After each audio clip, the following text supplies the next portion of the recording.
Hello and welcome guys, welcome to the channel again. आज हम फिर से आप सबका स्वागत करते हैं एक नए वीडियो टॉपिक के साथ, जहां आज हम फिर से पढ़ेंगे कम्युनिटी ऑर्गेनाइजेशन का ही एक पार्ट।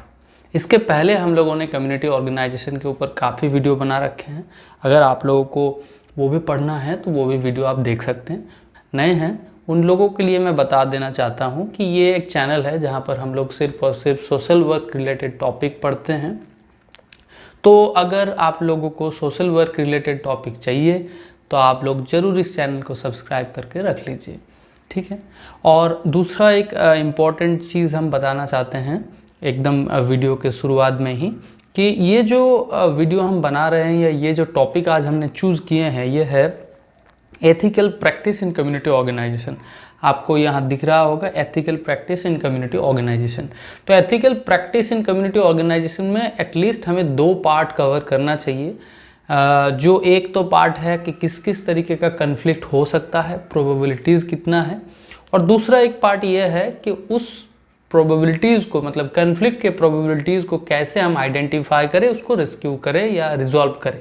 तो पहला पार्ट में एथिकल डिलेमास आता है, जिसमें हम पढ़ेंगे क्या क्या तरीके का कॉन्फ्लिक्ट हो सकता है, और दूसरे पार्ट में हम पढ़ेंगे कि कोड ऑफ कंडक्ट क्या होना चाहिए, हमारा एथिकल प्रैक्टिस क्या होना चाहिए, वो सारी चीज़ हम पढ़ेंगे। तो इस वीडियो में हम सिर्फ और सिर्फ एथिकल डिलेमास को ही कवर करेंगे, और दूसरे जो नेक्स्ट वीडियो आएगा उस वीडियो में हम लोग बात करेंगे कि एथिकल प्रैक्टिस में क्या क्या लाना है, किस तरीके से एथिकल डिलेमास को हम सॉल्व कर सकते हैं, ठीक है जी। तो हम शुरू करते हैं आज का वीडियो। तो सबसे पहले जो चीज़ हमें जानकारी होना चाहिए वो है कि ethical practice in community organisation में ज़रूरत क्यों है, क्यों ज़रूरत है। पहले हम समझ लेते हैं एथिकल प्रैक्टिस क्या होता है। एथिकल प्रैक्टिस वो होता है जिसको हम फॉलो करके कोई भी चीज़ को अच्छे तरीके से, सच्चे तरीके से, साफ तरीके से कर पाते। एकदम देखो लेमैन लैंग्वेज में हम बात कर रहे हैं ताकि आपके दिमाग में एकदम फिट हो जाए बात। एथिकल प्रैक्टिस का मतलब क्या बोले, जिस प्रैक्टिस को फॉलो करके हम अपने काम को एकदम सच्चे तरीके से, सही तरीके से, साफ तरीके से कर सकते हैं, कहीं पर कोई डिस्क्रिमिनेशन ना करके, कहीं पर भी कोई झोल झाल ना करके, वही है हमारा एथिकल प्रैक्टिस। अब ये कम्युनिटी ऑर्गेनाइजेशन में ज़रूरत क्या है तो पहले आप समझ लीजिए कि एथिकल प्रैक्टिस तभी ज़रूरत होता है जहाँ पर कोई प्रॉब्लम क्रिएट हो जाता है, कन्फ्लिक्ट क्रिएट हो जाता है। कन्फ्लिक्ट का मतलब क्या है, बहस या दो चीज़ों में उलझ जाना, ये सारे चीज़ को हम कन्फ्लिक्ट कह सकते हैं। तो जहाँ पर कन्फ्लिक्ट हो जाता है वह हम डिसाइड नहीं कर पाते हैं कि किस तरीके से सही ढंग से हमें काम करना चाहिए। तो इसीलिए हमें पढ़ना है एथिकल प्रैक्टिस। और कम्युनिटी ऑर्गेनाइजेशन में कन्फ्लिक्ट क्यों होता है ये हम समझ लेते हैं। कम्युनिटी प्रैक्टिस में कन्फ्लिक्ट होने का सबसे बड़ा जो रीज़न है ये है कि एक कम्युनिटी में अलग अलग तरीके का लोग, अलग अलग तरीके का माइंडसेट वाला लोग बहुत ज़्यादा रहने का चांसेस है। क्योंकि कम्युनिटी है, अलग अलग जगह से लोग आए होंगे, वहाँ पर माइग्रेट होने का चांसेस हो सकता है, वहाँ पर अलग अलग ऑक्यूपेशन के लोग हो सकते हैं, अलग अलग एजुकेशनल बैकग्राउंड से आ सकते हैं लोग, तो वहाँ पर कन्फ्लिक्ट होने का चांसेस हो सकता है। इसीलिए वहाँ पर हमें एथिकल प्रैक्टिस को इम्प्लीमेंट करना पड़ेगा ताकि कन्फ्लिक्ट ना हो, ना बढ़े, ठीक है जी। चलिए, इतना आपको क्लियर है। अब हम आगे समझते हैं धीरे धीरे कि क्या क्या कन्फ्लिक्ट हो सकता है, किस किस तरीके का कन्फ्लिक्ट हो सकता है, और फिर उसको हमें सॉल्व भी कैसे करना है वो हम बाद में पढ़ लेंगे। लेकिन पहले हम पढ़ लेते हैं कन्फ्लिक्ट क्या क्या हो सकता है। सबसे पहले जो कन्फ्लिक्ट आ सकता है वो है कन्फ्लिक्ट ऑफ इंटरेस्ट, ठीक है। Conflict of interest. तो कन्फ्लिक्ट ऑफ इंटरेस्ट क्या है कि पहले हम समझ लेते हैं कि इंटरेस्ट का मतलब क्या है। इंटरेस्ट का मतलब है जिस चीज़ में हमें लगाव होता है, जो हमारा पसंद का चीज़ होता है, वही हमारा इंटरेस्ट है। जैसे हमें मान के चलिए गाना गाना पसंद है तो हमारा गाना गाना इंटरेस्ट है ना। जैसे हम क्रिकेट खेलना हमें पसंद है तो क्रिकेट खेलना हमारे इंटरेस्ट के अंदर है। तो कन्फ्लिक्ट ऑफ इंटरेस्ट का मतलब है कि हमारे पास जो भी पसंदीदा चीज़ है उसमें कोई किसी तरीके से उलझ जाना, डिसाइड नहीं कर पाना कौन सा सही कौन सा गलत, ये है कन्फ्लिक्ट ऑफ इंटरेस्ट। अब हम समझेंगे ये चीज़ कम्युनिटी में कैसे बनता है या एक कम्युनिटी में कन्फ्लिक्ट ऑफ इंटरेस्ट कैसे बन जाता है। ठीक है, तो सबसे पहले हम समझ लेते हैं कि कन्फ्लिक्ट ऑफ इंटरेस्ट किस किस तरीके का हो सकता है। देखिए यहाँ पर 3 कन्फ्लिक्ट ऑफ इंटरेस्ट का बात किया गया है। ठीक है, एक है membership in the target community, दूसरा है फिनेंशियल कन्फ्लिक्ट और तीसरा है personal relationship and friendship with in the community. तो ये 3 तरह का कन्फ्लिक्ट का बात किया गया है जिसमें कन्फ्लिक्ट ऑफ इंटरेस्ट पैदा हो सकती है। ठीक है जी, अब हम एक एक करके पढ़ लेंगे और आपको पूरा क्लियर हो जाएगा। ठीक है, सबसे पहले हम पढ़ते हैं मेंबरशिप इन टारगेट कम्युनिटी। तो सबसे पहले दोस्तों मेंबरशिप इन टारगेट कम्युनिटी पढ़ते हैं। पहले हम समझ लेते हैं कि मेंबरशिप क्या होता है, टारगेट कम्युनिटी क्या होता है, फिर हम समझ लेंगे कि ये कन्फ्लिक्ट किस तरीके से बनता है। आसान है ना, अब समझते हैं। देखिए मेंबरशिप का मतलब क्या है। मेंबरशिप का मतलब होता है सदस्य, है ना, कि एक मान के चलिए हमारे घर है, ये मान के चलिए हमारा घर है, हमें इतना ही ड्राइंग आता है। ठीक है, अब ये घर के अंदर हम लोग 5 जने रहते हैं, हम रहते हैं, हमारे मम्मी रहती है, हमारे पापा रहते हैं, हमारे भैया रहते हैं, हमारी दीदी रहती है, हो सकती है ना। तो ये सारे लोग क्या है, उस घर के मेंबर हैं। अब हम समझ लेते हैं, ये है मान के चलिए कम्युनिटी। अब घर जैसे होता है कि घर में हमारे जो घर से पहले से मेंबर है वही लोग घर के मेंबर है ना, लेकिन कम्युनिटी में ऐसा नहीं होता है। कम्युनिटी में इधर उधर से लोग जुड़ भी सकता है, कुछ घट भी सकता है, अप डाउन हो सकता है। तो ये कम्युनिटी है, यहाँ पर जितने भी लोग हैं उन लोगों को लेके हम ऑर्गेनाइज करने का कोशिश कर रहे हैं। तो ये सारे लोग हो गए उस चीज़ का मेंबर। ठीक है जी, मेंबर यहाँ तक समझ में आ गया। अब ये सारे लोग मेंबर हैं। अब मान के चलिए हमें वहाँ पर कम्युनिटी वर्क करना है, तो कम्युनिटी वर्क जब करेंगे तो हम जो लोग कम्युनिटी वर्कर हैं वो लोग क्या उस कम्युनिटी से ही होगा? नहीं भी हो सकता है। आप जैसे हम जैसे लोग हो सकते हैं जो बाहर से आए हैं और कम्युनिटी वर्क करना चाहते हैं, है ना। तो मान के चलिए मैं वहाँ पर पहुँच गया बाहर से, मेरे साथ आप लोग 2-3 लोग और आ गए, बुला लिया आप लोगों को और हमने बोला चलो कम्युनिटी वर्क करते हैं वहाँ पर। तो ये जो लोग बाहर से आए हैं ये लोग क्या हो गए हैं?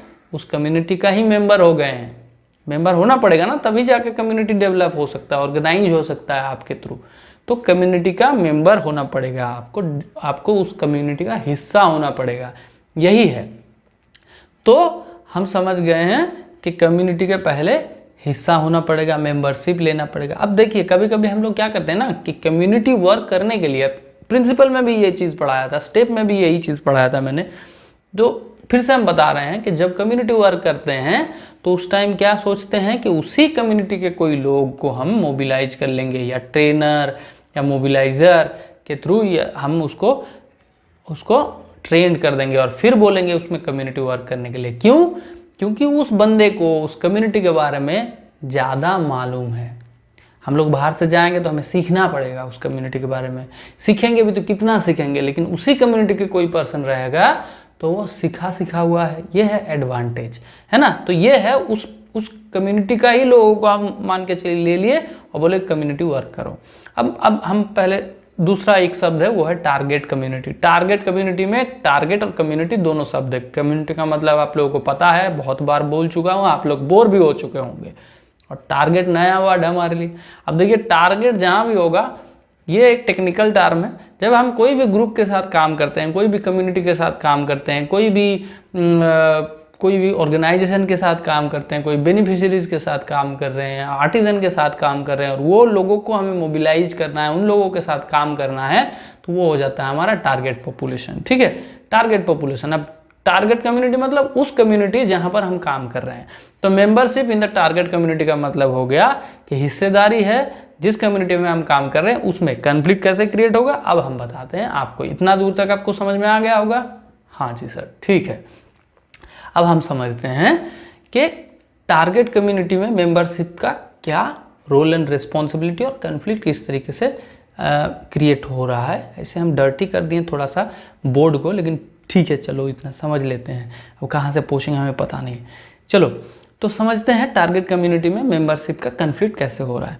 तो जो हमने बताया कि कभी कभी हम बाहर से आते हैं और कभी कभी उसी जगह से हम किसी बंदे को ले लेते हैं, उसको ट्रेन कर देते हैं और बोलते हैं कम्युनिटी वर्क करो। अब देखो, जब हम उसमें मेंबरशिप ले लिए या जो बंदा वहाँ मेंबरशिप लिए हैं तो उसका एक पर्सनल व्यू हो सकता है, उसका एक पर्सनल लगाव हो सकता है। कुछ लोग वहाँ काम करते करते उनका क्लोज हो गया है, कुछ लोगों के साथ ज़्यादा बॉन्डिंग हो गया है। तो जब उस जगह पे पहले से किसी का मेंबरशिप है या मेंबरशिप होने के थ्रू मतलब वहाँ पर जुड़ते जुड़ते जुड़ते जुड़ते इतना जुड़ गए हैं कि कुछ लोग हमें बहुत ज़्यादा पसंद आना शुरू हो गया, कुछ लोगों के साथ हमें लगाव होना शुरू हो गया और कुछ लोगों के साथ हमारा लगाव कम हुआ।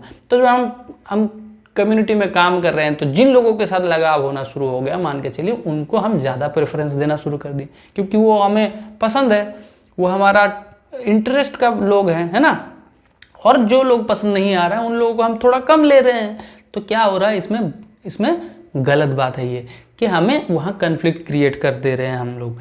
क्यों? क्योंकि जो कम्युनिटी मेंबर हैं, सारे लोग हैं, वो लोग क्या समझ रहे हैं कि देखो जी ये सबके लिए सेम नहीं है, जो उनके पसंद है उनके लिए ये अलग है और हमारे लिए ये अलग है। तो membership in the target community ये एक कन्फ्लिक्ट हो सकता है। ठीक है जी, अब हम आगे बढ़ते हैं। मुझे लगता है आपको पता चल गया होगा हम क्या आपको समझाना चाहते हैं। अब हम दूसरा चीज़ समझते हैं, ये है फिनेंशियल कन्फ्लिक्ट ऑफ इंटरेस्ट, है ना। फिनेंशियल कन्फ्लिक्ट ऑफ इंटरेस्ट हम समझते हैं क्या है। फिनेंशियल कन्फ्लिक्ट, देखिए फिनेंशियल जब भी वर्ड आ जाता है तो इसमें जान लीजिएगा कि यहाँ पर पैसे का बात हो रहा है ना, पैसे का बात हो रहा है। और कन्फ्लिक्ट का मतलब समझ में आ गया, इंटरेस्ट का बात हमने पहले कर दिया था, तो आपको समझ में आ गया है कि पैसा रिलेटेड कोई भी इंटरेस्ट हो तो ये फिनेंशियल कन्फ्लिक्ट हो सकता है। समझ गया ना गुरु। अब देखो फिनेंशियल कन्फ्लिक्ट होता कैसे है। अब मान के चलिए ये आपका एजेंसी है जहाँ से एक कम्युनिटी ऑर्गेनाइजर सीओ लिख रहे हैं, ठीक है, कम्युनिटी ऑर्गेनाइजर आए हैं। कहाँ आए हैं? यहाँ पर। ये क्या है? कम्युनिटी है ना, कम्युनिटी है।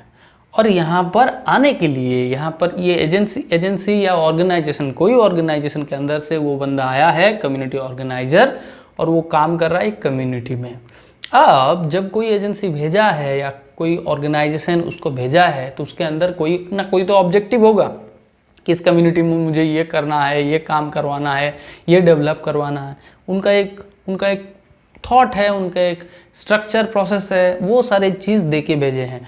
और जब भी कोई बंदा बाहर से आके कम्युनिटी में काम करना शुरू कर रहा है, कोई भी काम करना शुरू कर रहा है, तो उसके लिए क्या लगता है? रिसोर्सेस लगता है। उसके लिए डेवलपमेंट करने के लिए, वहाँ पर स्किल डेवलपमेंट करने के लिए ट्रेनिंग लगता है, मोबिलाइज करने के लिए और भी बहुत सारे चीज़ें लगेगा ना जी।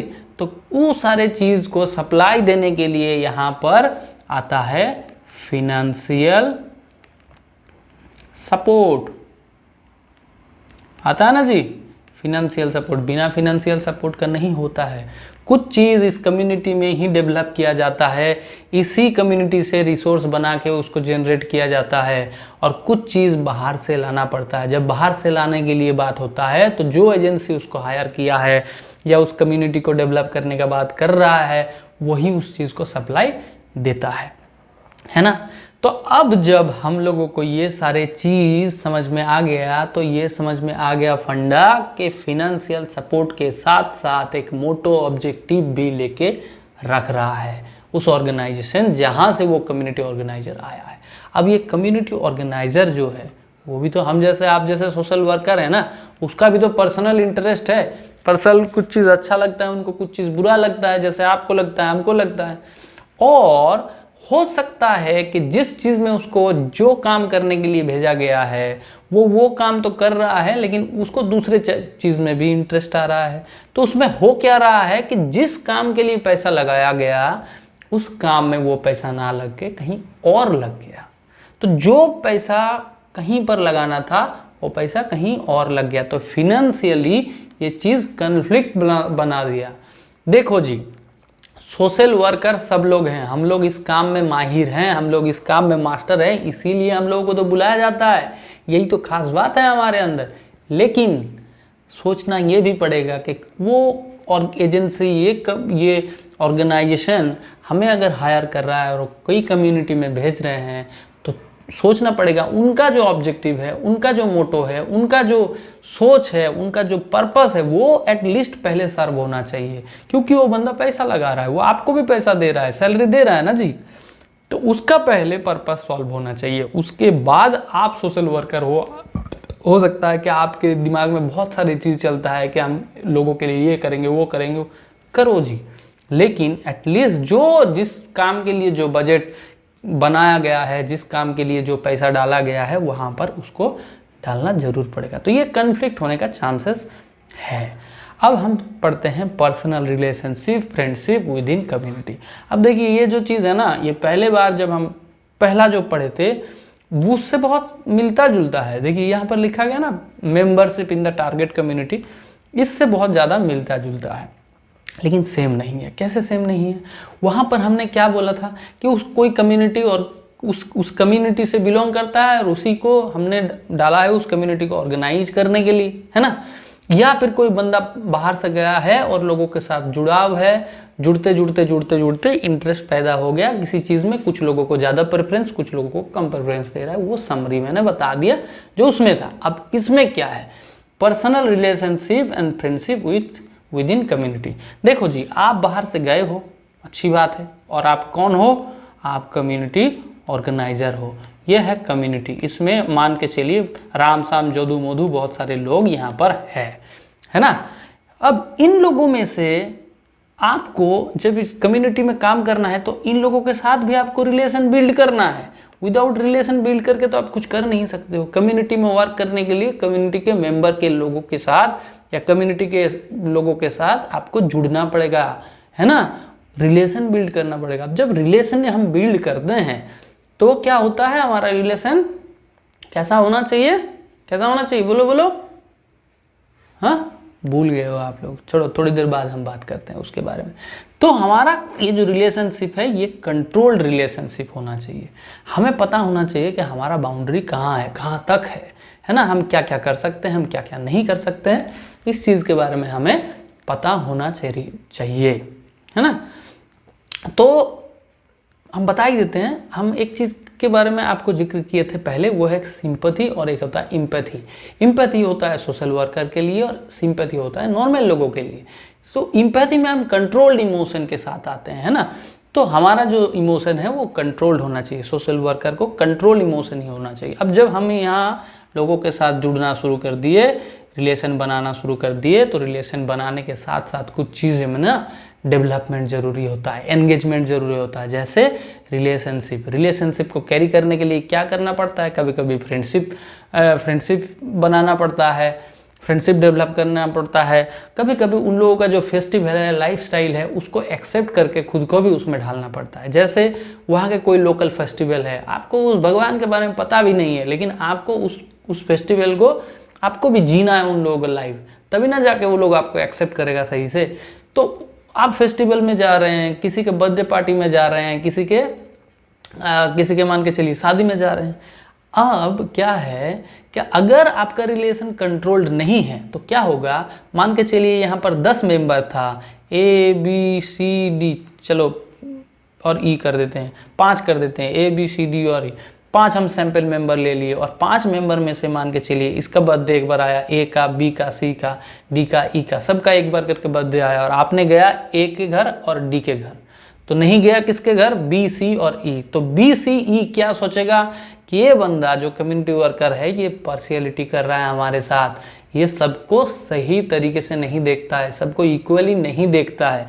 ये B के घर और D के घर चला गया बर्थडे पार्टी खाने, लेकिन हमारे घर नहीं आया, मतलब हमारे सुख में वो सुखी नहीं हुआ, हमारे हैप्पीनेस में उसने नहीं बांटा, और उन लोगों का जो हैप्पीनेस था उसमें उसने सेलिब्रेट किया। तो यहाँ पार्शियलिटी डेवलप हो जाता है। तो इसीलिए personal relationship, friendship with in community में ये कन्फ्लिक्ट होना बहुत संभावना होता है।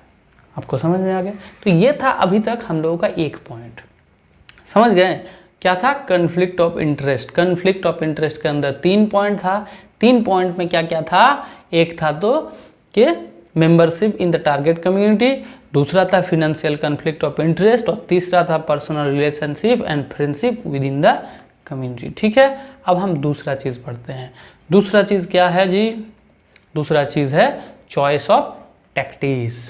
Choice of tactics. अब हम समझते हैं चॉइस ऑफ टैक्टिस होता क्या है, और टैक्टिस पहले हम समझ लेते हैं। टैक्टिस होता है जो आप काम करते हो, उस काम को किस तरीके से कर रहे हो, पैटर्न ऑफ वर्क क्या है, स्ट्रेटेजी ऑफ वर्क क्या है, वो होता है आपका टैक्टिस। ठीक है, तो देखिए क्या होता है कि जब कोई बंदा एक ऑर्गेनाइजेशन से आता है, कम्युनिटी में काम करता है, तो उसको एक स्ट्रैटेजी दिया जाता है, एक क्रोनोलॉजिकल ऑर्डर दिया जाता है कि पहले आप ये करोगे, उसके बाद ये करोगे, उसके बाद ये करोगे, उसके बाद ये करोगे, उसके बाद ये करोगे, और ये करते करते करते करते आप इतने लोगों को ट्रेन करोगे, आप इतने लोगों के साथ जुड़ते रहोगे, स्टेक होल्डर ऐसे बनाओगे, बेनिफिशरीज ऐसे बनाओगे, है ना, और उसका आउटपुट इस तरीके से डेवलप होगा और आउटकम और दिखेगा सोसाइटी के अंदर इस तरीके से।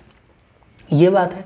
तो ये हो गया प्लान ऑफ एक्शन। इसको प्लान ऑफ एक्शन भी कहा जाता है, उसके बारे में हम कभी और गहराई से चर्चा करेंगे। ठीक है, आज हम जो बात कर रहे हैं कि जब आपको या कोई भी ऑर्गेनाइजर को एक ऑर्गेनाइजेशन से भेजा गया है, एजेंसी से भेजा गया है कम्युनिटी में काम करने के लिए, और वो काम भी कर रहा है, लेकिन जो आउटपुट बनाना है उसको, वो आउटपुट बनाने के लिए उसने वो जो स्ट्रेटेजी फॉलो करना था, वो स्ट्रेटेजी मान के चलिए नहीं फॉलो किया, और उसने कोई शॉर्ट टर्म स्ट्रेटेजी डेवलप कर लिया खुद से, और वही रिजल्ट वो लाने का प्रयास किया, तो इसको कहता है चॉइस ऑफ टैक्टिक्स के द्वारा क्रिएट किया गया कन्फ्लिक्ट। अब हम एग्जाम्पल देते हैं, आपको क्लियर हो जाएगा। मान के चलिए आपको एक कम्युनिटी में भेजा गया है एजुकेट करने के लिए लोगों को, ठीक है, और उस एजुकेशन का आउटपुट या रिजल्ट दिखाने के लिए आपको बताया गया है कि जी कुछ लोगों को आप ये पैटर्न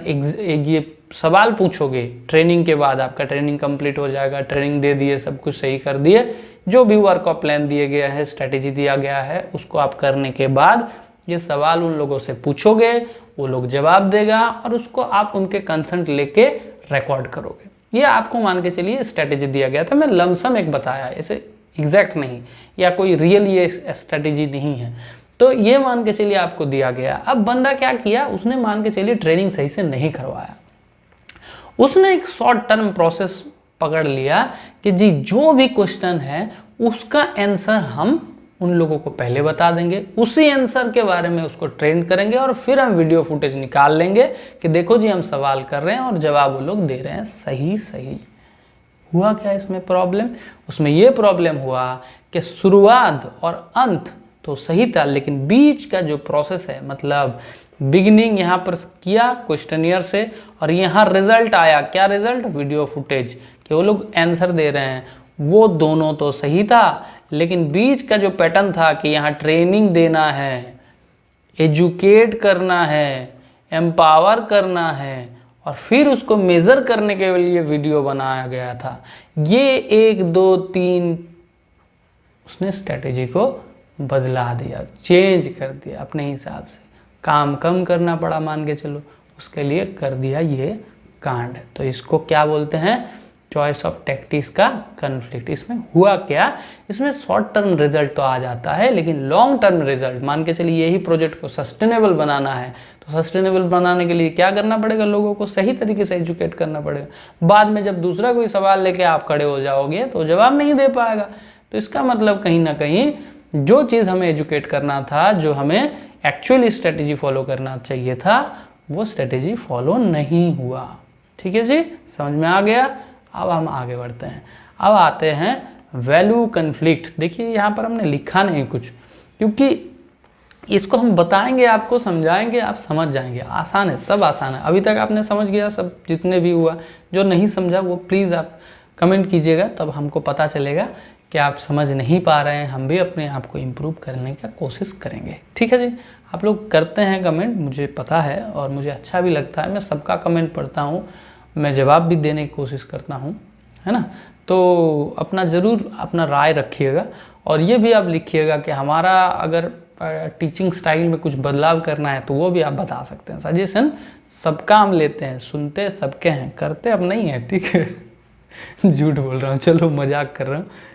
सबका सुनते हैं, सबका हिसाब से ही करते हैं, ठीक है। तो चलो, तो वैल्यू कन्फ्लिक्ट में हम बात करते हैं। वैल्यू कन्फ्लिक्ट क्या होता है? देखिए, वैल्यू का मतलब है कोई एक पर्टिकुलर आइडियोलॉजी को फॉलो करना होता है, या कोई एक पर्टिकुलर ऑब्जेक्टिव्स है उसको फॉलो करना, उसको अचीव करने की कोशिश करना, ये सारे चीज़ वैल्यू के अंदर आ जाता है। वैल्यू का अगर एग्जैक्ट मतलब बताएंगे तो वो मज़ा नहीं आएगा, ये एग्जैक्ट नहीं होगा। वैल्यू सोशल वर्क के हिसाब से बहुत बड़ा टर्म है। तो वैल्यू कन्फ्लिक्ट का मतलब होता है कि जो भी आप करना चाह रहे हो, जो कर रहे हो, और जो आपके ऑर्गेनाइजेशन का मोटो है, वहाँ कहीं ना कहीं कन्फ्लिक्ट बना देना। मतलब मान के चलिए आपने सोशल वर्क ने पढ़ाई कर लिया। अब जब पढ़ाई कर रहे थे तो आपका मन में था कि हमें एजुकेशन लेके काम करना है, लोगों को एजुकेट करना है, या किसी का ऐसा सोच था कि हमें रिसर्च लेके काम करना है, ठीक है, रिसर्च के ऊपर काम करना है। कुछ लोगों का ऐसा सोच हो सकता है कि हमें स्किल डेवलपमेंट के ऊपर काम करना है। मान के चलिए आपको या एक बंदे में यही 3 चीज़ बहुत स्ट्रॉन्ग बिलीव था कि ये चीज़ हमें करना है। अब मान के चलिए जब उसने जॉब शुरू किया, कम्युनिटी वर्क करना शुरू किया, तो जो एजेंसी उनको भेजा है, उनका आइडियोलॉजी है, या उनका वैल्यू है, या उनका सोच है कि हमें लाइवलीहुड डेवलपमेंट के लिए काम करना है। लाइवलीहुड डेवलपमेंट के लिए लोगों को जॉब देना है, ऑक्यूपेशन बढ़ाना है, लोगों का काम देना है, लोगों को क्या बोलेंगे, उसको स्किलफुल बनाना है, उसको और अर्निंग कर पाए ऐसा लोगों को बनाना है। अब मान के चलिए कि आपके जो भी पहले ऑब्जेक्टिव था पढ़ाई करने का, या आपके दिमाग में जो भी आइडिया था, जो भी सोशल वर्कर का या कम्युनिटी वर्कर के पहले से सोच था, उसमें से हो सकता है कुछ चीज़ मिल गया, जैसे स्किल डेवलपमेंट। यहाँ पर आपका एक चीज़ ऐड हो गया और लाइवलीहुड के साथ आपने वो करना शुरू कर दिया। लेकिन आपका मन में और एक भी चीज़ था कि मुझे बच्चों को पढ़ाना है, लेकिन यहाँ पर उन लोगों का सोच कुछ और है, ऑर्गेनाइजेशन का सोच कुछ और है। ऑर्गेनाइजेशन क्या सोच रहा है? लाइवलीहुड डेवलपमेंट करना है। अब दोनों का अलग अलग वैल्यू है, मतलब जो कम्युनिटी ऑर्गेनाइजर है उनका अलग वैल्यू, और जहाँ वो काम कर रहा है एक्चुअली जिसके अंडर वो काम कर रहा है उन लोगों का वैल्यू अलग है।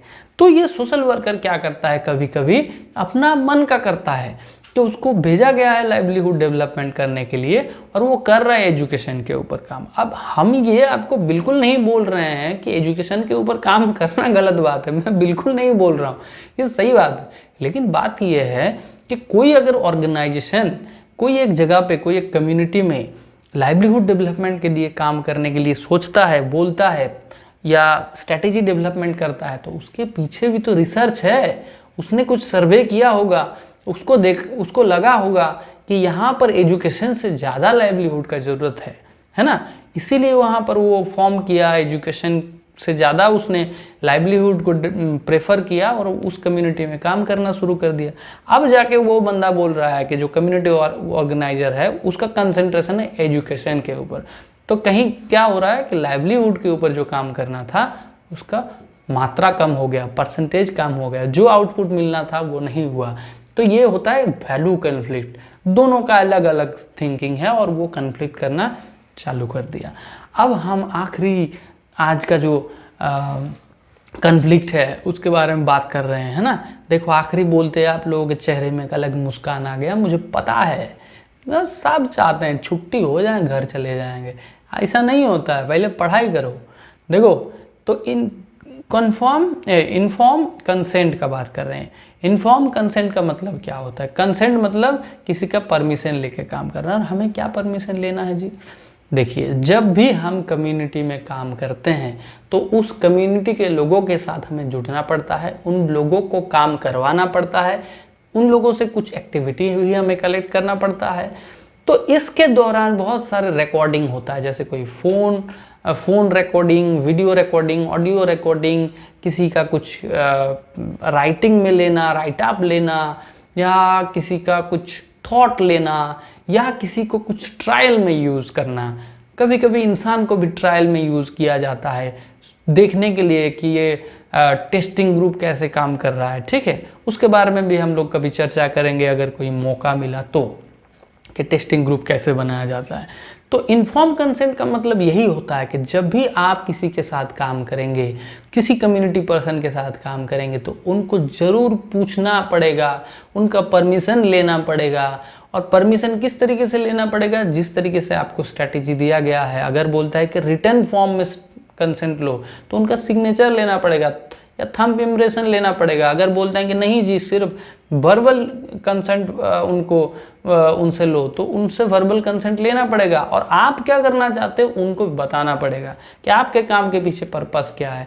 तो ये सारे चीज़ को बोला जाता है इन्फॉर्म कंसेंट। जब हम लोग कभी लैब के अंदर कुछ काम करते हैं, टेक्निकल ज़्यादा हो जाते हैं, तो वहाँ पर पेपर वर्क बहुत ज़्यादा इंपॉर्टेंट होता है, क्योंकि कुछ 19-20 हो गया, कुछ ऊंच नीच हो गया, तो आपको जवाब देना पड़ेगा बहुत सारे लोगों को। तो इसके लिए कंसेंट लेके काम करना बहुत ज़रूरी है। तो आप लोग भी आगे जब भी काम करेंगे कंसेंट लेके काम करना है आप लोगों को।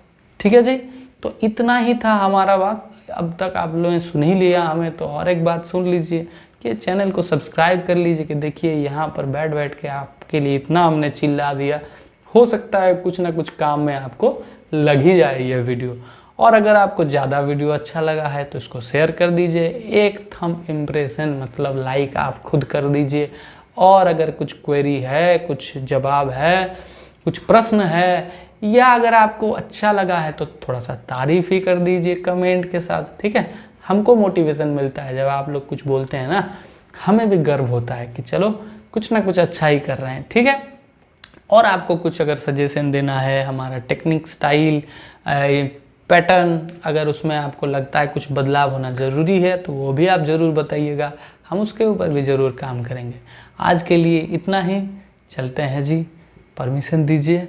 जय हिंद, जय भारत।